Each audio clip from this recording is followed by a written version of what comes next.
Hi there, Mr. D here, and welcome to Science That Doesn't Suck, the place to go for teachers who want to add a little spice to their classroom, homeschooling parents who want something to do with their kids that doesn't involve a cell phone, or people who just like cool science, like me.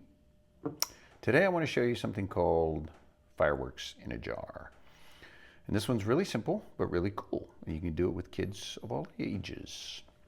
So first you'll need a glass container.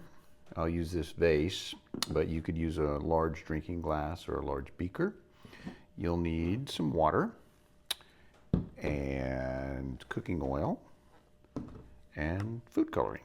So first you'll pour the water into your container. Whoa.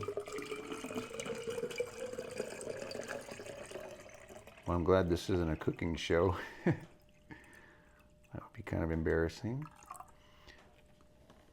And then you will pour in some cooking oil. You want to layer maybe an inch or so thick.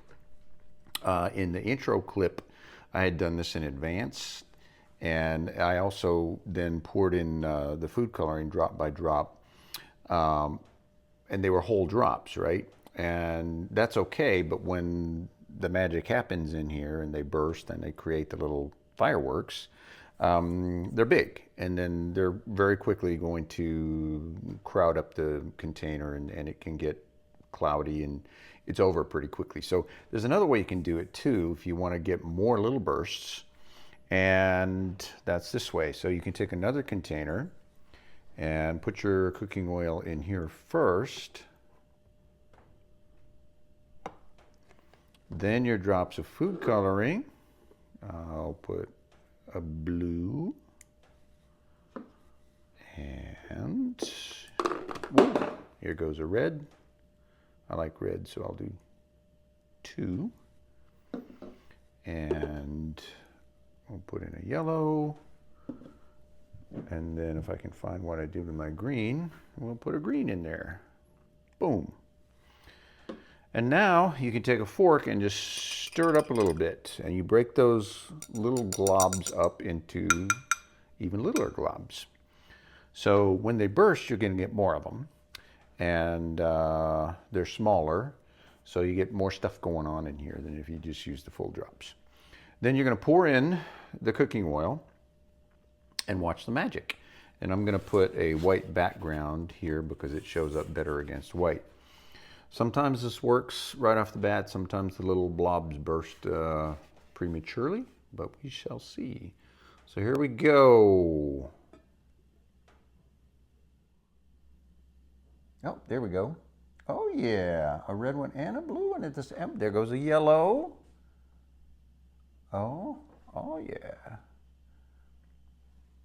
Okay, see why you call it fireworks in a jar, because they look like little upside down explosions. Oh, this is a good one.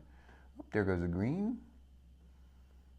Yeah, and when you do the small blobs like that, then you get to see more of them individually before it all starts to mix.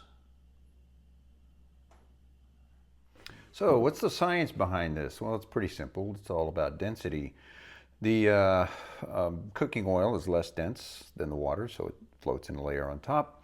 And then the food color drops, while they're mostly water, they also contain some other chemicals in there that produce the color, and those chemicals are more dense than the water. So the drops are going to sink through the oil, and then they're going to hover on that interface between the oil and the water for several seconds, and then they will burst, and when they do, the more dense pigment stuff goes down. It looks like a little explosion. Couple tips on this one. Don't use water that's too hot, because the little globs will burst too quickly, and you won't get that lag time between when you put them in and when they burst. And you don't build up the anticipation like you want to. And also, don't use too much food coloring, because then you're going to get too many blobs and it gets too busy in there. So there you have it, fireworks in a jar. I hope you liked this. If you did, let me know. And check out my other videos: the egg in the bottle, crush the can, hot and cold water box, the floating, hovering, and sinking eggs, the jumping chain, the exploding paint can, the electric pickle, and the density lava lamp. So till next time, science rules.